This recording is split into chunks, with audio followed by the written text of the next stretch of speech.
You ever get that feeling where you find something so cool you just have to share it with everyone? Oh, absolutely. Like, picture this, right? It's like that kid who just discovered the awesomeness of D&D and wants to rope the entire family into their campaign. Yeah. But then you, the well-meaning parent, tries to join in the fun, and all of a sudden you're facing this mountain of rule books and character sheets and lore, Right. and it feels more like homework than actual fun. I know exactly what you mean. I was actually talking to one parent who's said it perfectly. Really? They felt like they needed a PhD in fantasy just to play with their own kid. Wow.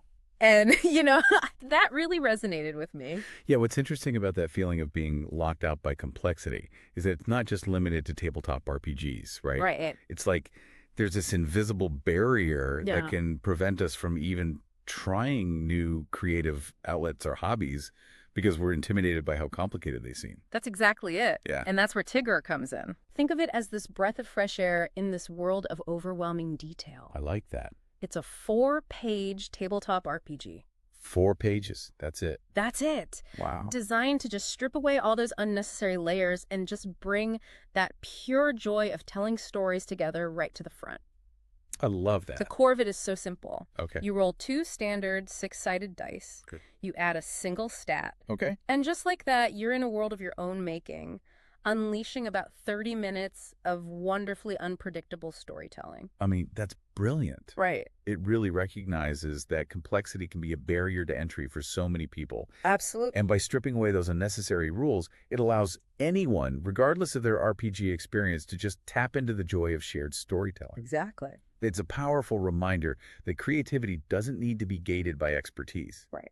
Especially in the world saturated with these intricate systems and intellectual property with really deep backstories. Yeah. TiGGR offers this refreshing alternative. It's immediate, it's accessible, and it really prioritizes collaborative imagination. And it's so fast. You can create characters in like the time it takes to brew a cup of coffee. No kidding. You're ready to go. Wow. It's incredibly flexible. Right. So you can explore pretty much any genre that sparks your interest. Okay, so like anything. Anything. Yeah. Fantasy, sci-fi, what have you. You got it. Wow. And it's collaborative. Okay. You can gather your friends. Yep. Or you can even use an AI to just throw in some unexpected twists. Oh, hold on. AI. Like, how does that work? It's really clever, actually, Right. because it's not trying to replace the game master. Okay. It's more like a fantastic brainstorming partner. Oh, okay. So say you need like a bizarre faction for your game world. You Yeah. ask the AI, Oh, you want to stumble upon like a haunted object, let it surprise you. that's kind of cool. Right. It takes that potential apprehension, like, oh, AI is going to take over creativity, and flips it into this exciting tool to jumpstart your own stories. That's really interesting because it addresses that fear people have, but in a really constructive way. Exactly. It's not replacing us, it's helping us. Right. So how does it work? Like, how does TiGGR ensure the game still has enough structure to be engaging without those, traditional rule books? Right. Is there a risk that it feels too loose or undefined? So what's really interesting is that TiGGR provides just enough scaffolding Okay. to get you started. Okay. But then it trusts the players and the game master, the GM, to just fill in those gaps with their imagination. Oh, I see. So it's not about being bound by these rigid rules. Yeah. It's about empowering you to actually shape the narrative. That makes a lot of sense. And that's what we're going to deep dive into today. Great. We have some really cool sources to explore. Okay. First up, we have an article that just lays out the core concept of TiGGR. Okay. And then we're going to jump into Princess Crashdown. Princess Crashdown. Princess Crashdown. What is that? It's a 4-episode OVA. Think of it like a short animated series. Okay. And it's this wild blend of sci-fi comedy, romantic farce, and magical girl chaos. This sounds amazing. And finally, we'll be checking out the TiGGR Files, Portlandia Edition. The TiGGR Files. The TiGGR Files, yeah. Okay. And it takes the system in a totally different direction with these hilarious and bizarre scenarios. Like what? Think supernatural bureaucracy and urban horror comedy. Whoa, that is quite the range. Right. It's fascinating to see how a streamlined system can be applied to such diverse settings. Exactly. It really highlights that flexibility that seems to be at the heart of TiGGR's design. Okay, so let's get into the engine that makes TiGGR go. The core mechanics. Okay. At its heart, it's this super straightforward system. Right. You roll 2 standard 6-sided dice. Yeah. You add one of your character's key stats. Got it. And you compare that total to a simple difficulty number. Okay, simple difficulty number. Easy tests, target of 6. 6, okay. Medium challenges, aim for an 8. And for the really tough stuff, you're looking at a 10. Okay. If you meet or beat that number, you succeed. All right. And if not? Well, that's when the GM steps in and throws a curveball, introduces a complication, whatever fits the story best. I see. So it's really streamlined. Yeah. And anyone listening can grasp it immediately. Right. You know, you understand the basic probabilities of rolling 2 dice. Yeah. And you compare that to a target number. Yeah. You're not dealing with these complex formulas or needing to learn different types of dice. Exactly. It's very accessible. And when it comes to creating your character, forget about spending hours flipping through rule books. Okay. TiGGR, you're ready to play in about 2 minutes. Really? 2 minutes? 2 minutes. Wow. Start by picking a genre, anything. Anything, okay. Your imagination can conjure up, and then quick brainstorm at setting. All right, so like, where are we? Right. Where are you? What's the immediate goal? Who or what are the main sources of trouble? Okay, I'm liking this. And then you choose 3 stats from a short list. Yeah. Strength, dexterity, mind, and charm. All right. But you can even invent your own. Oh. If it suits your concept better. Yeah. You get a total of 3 points to distribute across those stats. Okay.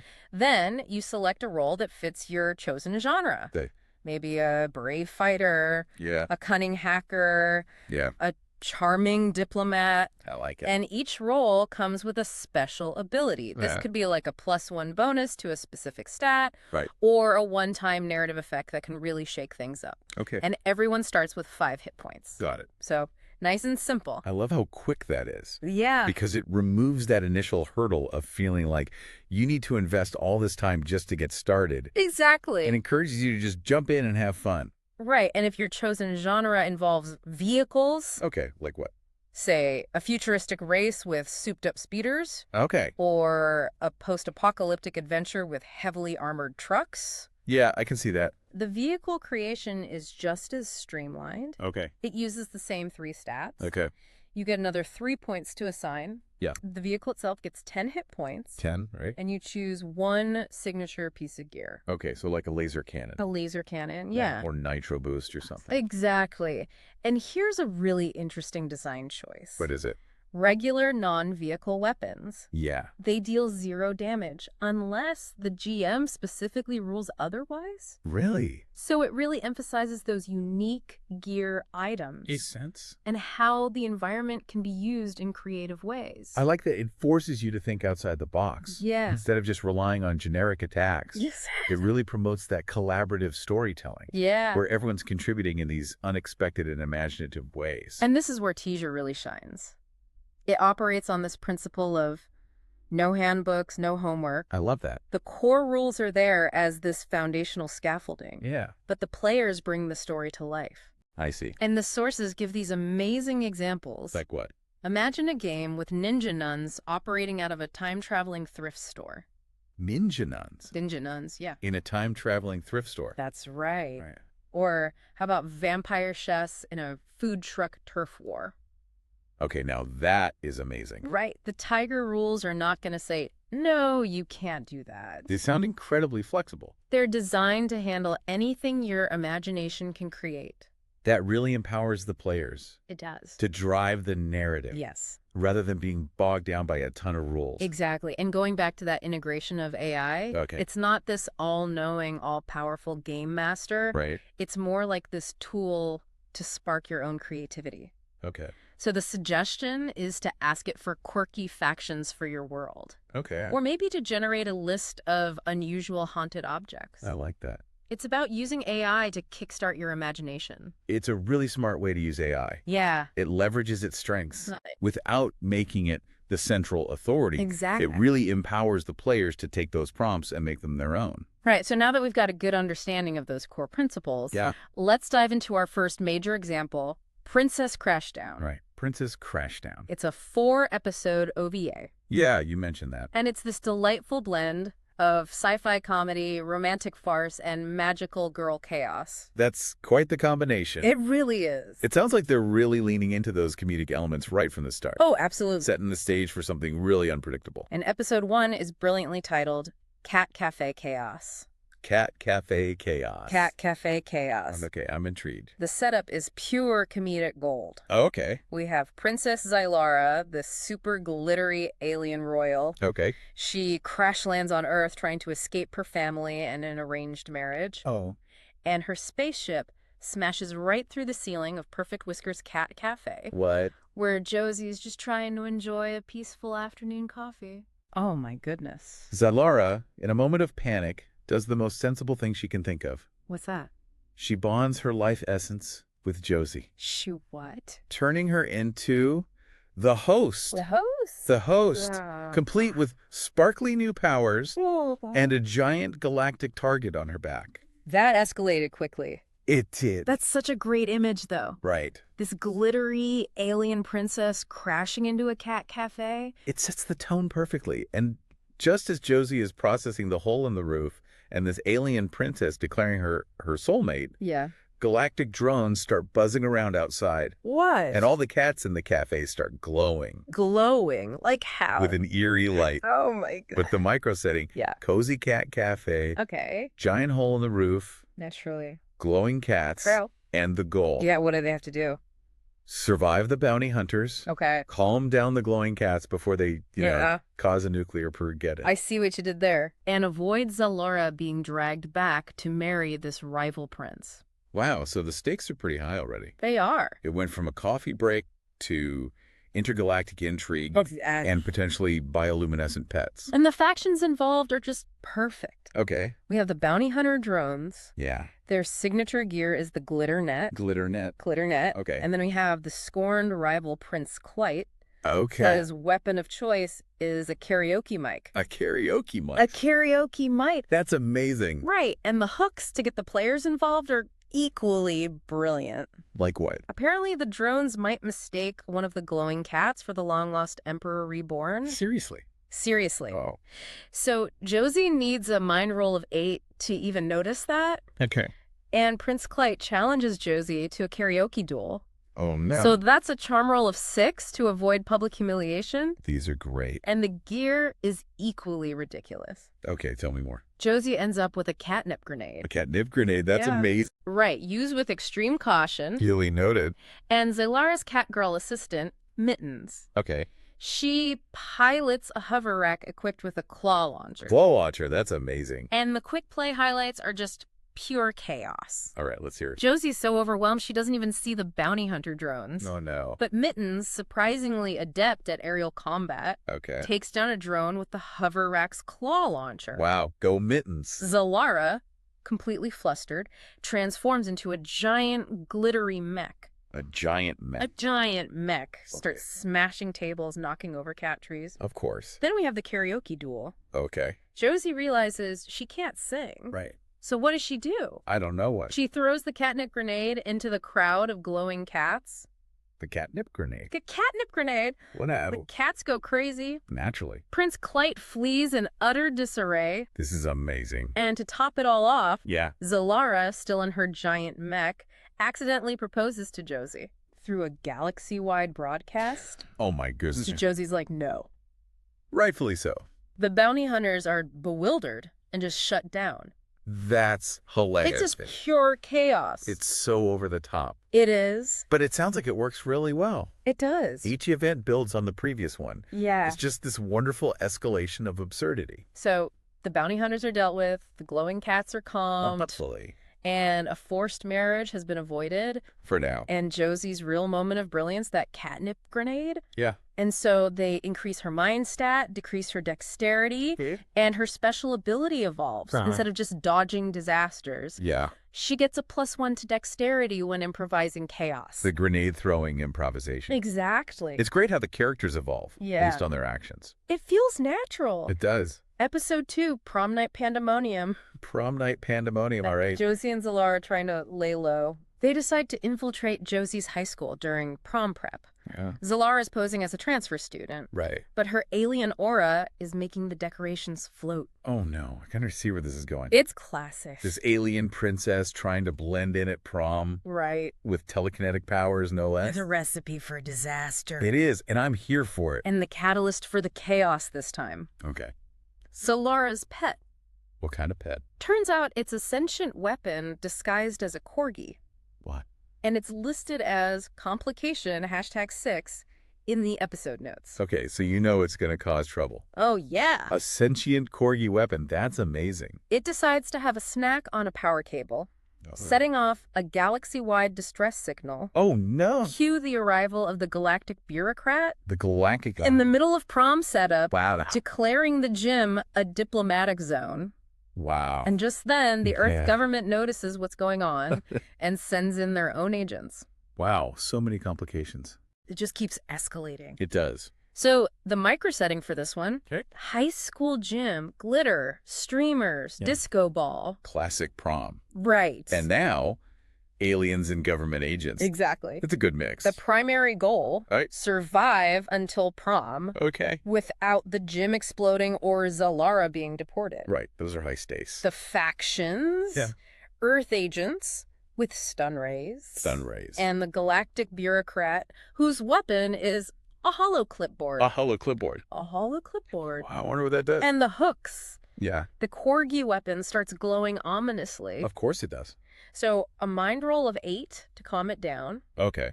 And the Earth agents want to see Xylara's deportation papers, Oh, no. which she doesn't have. Right. So a charm roll of 6 to stall them. Got it. Josie's new gear. Yeah. A glitter bomb. A glitter bomb. I love it. And of course, Mittens is there with her hover rack. Of course. And the quick play is just as unpredictable as the title suggests. Josie tries to calm the corgi. Yeah. Fails spectacularly. Oh. It broadcasts a signal announcing Zalara.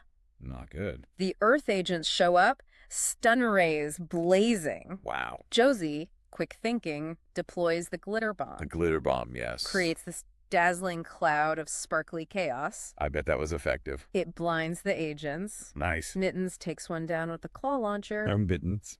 And then the galactic bureaucrat teleports in, Of course. wants to see the papers. Right. Zalara, mortified, turns into a small child. She what? A small child. Wow. Josie gives her a hug. Okay. Then the corgi transforms into a laser cannon Wait, what? and aims it at the disco ball. Oh, no. But Josie manages to calm it down. Wow. The glitter-covered Earth agents trip over streamers and knock themselves out. You're kidding. And somehow, prom still happens. That's amazing. Zalara and Josie share a dance under the disco ball. Wow. And the galactic bureaucrat just watches and sighs. I love it. So much happening. So much chaos. It's a whirlwind of events. It is, but it also has these really sweet moments. Yeah, like that hug. Yeah, it's a good balance. So Josie's quick thinking with the glitter bomb and calming the corgi were her highlights. Okay. They increase her mind stat again, decrease dexterity, and her special ability evolves. How so? She gets a +1 to mind when actively diffusing chaos. Prom night really honed that skill. Episode 3, Love Reactor Meltdown. Love reactor melt. Love Reactor Meltdown. Okay, I'm already worried. Josie and Zalara are hiding in a convenience store, Okay. but Zalara's feelings for Josie Yeah. and her newfound love for sugary snacks Ow. have activated a hidden artifact in her tiara An artifact. called the Love Reactor, The love reactor. which is probably not something you want going off in a convenience store. I would imagine not. The trigger. Yeah. Romantic misunderstanding. Of course. Zalara thinks Josie wants to break up. Oh, no. Alien wailing, tiara glowing red, the countdown starts. Oh, dear. And then, Rival Princess Vinara teleports in. what? Furious that Zalara's outburst is messing with her wedding plans. Wow, so now it's not just a potential explosion, Right. it's a political thing too. Exactly. The microsetting, classic convenience store, flickering lights, questionable stains, a Slurpee machine spewing pink goo, Lovely. and the love reactor is humming louder and louder. Uh-oh. The goal, prevent the love reactor from detonating. Right, save the planet. The new faction, Okay. Princess Vernara with her diplomatic scepter. A diplomatic scepter, that's interesting. And we have love drones armed with heart beams. Beams. Heart beams, Oh my- the hooks. yeah. The love reactor speeds up when Zalara cries. Okay, Mind roll of 8 to calm her down. got it. And Vernara wants to marry Josie instead. What? Charm roll of 6 to Yep. politely refuse. Okay. And Josie's new gear. Let me guess. Something ridiculous. A Slurpee shield. A Slurpee shield. You guessed it. That's amazing. And Mittens is still there for support. Good old Mittens. The quick play highlights. Okay. Zalara bursts into tears. The love reactor activates. Uh-oh. Josie calms her down a little, slowing the countdown. Okay. But then the love drones attack, firing heart beams. Heart beams. Yikes. Josie uses the Slurpee shield. The Slurpee shield. It actually deflects the beams. Wow, who knew? Mittens takes down a drone with the claw launcher. Amazing. Then Princess Vinara arrives, proposes to Josie. Seriously? Zalara sees this, heartbroken. Oh, no. Transforms into a giant mech, sobbing about Josie and Slurpees. A giant mech crying over Slurpees. That's right. That's amazing. The love reactor speeds up even more. This is bad.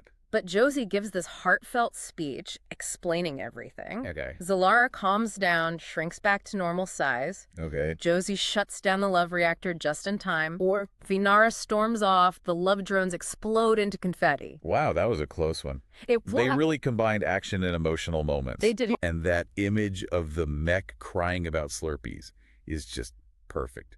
Josie's emotional connection with Zalara was key. Yeah. Her mind stat goes up again, dexterity down. Makes sense. And her special ability evolves again. What is it now? +1 to mind when resolving heartbreaks. Josie the Heartbreak Resolver. And finally, episode 4, Galactic Talent Showdown. Galactic Talent Showdown. Galactic Talent Showdown. Okay, what's the deal with this one? The stakes are cosmic this time. Okay. Josie and Zalara are summoned to the Galactic Nexus. The Galactic Nexus. For a talent show. A talent show. The Galactic Council is tired of Zalara's shenanigans on Earth. Okay. They're going to rezone the planet if they're not impressed. Rezone. Yeah, like turn it into a parking lot or something. Oh, wow. Zalara thinks Josie's Earth vibes will win everyone over. Earth vibe. Earth vibes. Okay. And their childhood friend from the bathhouse episode. Bathhouse episode. Yeah, we skipped over that one. Okay. Anyway, the childhood friend wants to punch some aliens if necessary. Of course they do. So now the fate of Earth rests on a talent show. Wow. Talk about pressure. And with the childhood friend there, it's even more unpredictable. Right. And what's the trigger for this episode? Okay, I'm on the edge of my seat. Prince Clyde returns. He's back. He's back. For what? For a karaoke duel. Oh, no, not again. So the fate of Earth rests on a karaoke sing-off. This is amazing. And then Zylara's magic backfires. Again. Again. What happens? It turns Josie into a magical girl. A magical girl. Right in the middle of the performance. Wow, this is getting good. The microsetting for this one. Okay. A glowing stage in space. No. Holographic judges, alien fans with glow sticks. So classic talent show, but in space. Pretty much. I love it. The goal. They have the planet. Win the talent show, save the planet. Right, before. Prince Clyde is back with his karaoke mic. Naturally. And the holo judges have a scoreboard beam. The scoreboard beam, all right? Yeah. The hooks. Josie has to control her magical girl transformation. Oh. Mind roll of 8 for that. God. And Clyde's karaoke is hypnotic. Oh, no. Charm roll of 6 to break the spell. Yep. And Josie's gear. What could it possibly be this time? A glow stick baton. A glue stick pen. That's right. Perfect. And the quick play? Okay, tell me everything. Josie controls the transformation, mostly. Okay. Clyde starts his hypnotic karaoke, but Josie snaps the audience out of it with her glow stick baton. A glow stick baton saves the day. Mittens attacks Clyde with the claw launcher. Amazing. Zalara gets nervous, shrinks into a child. Expert speaker.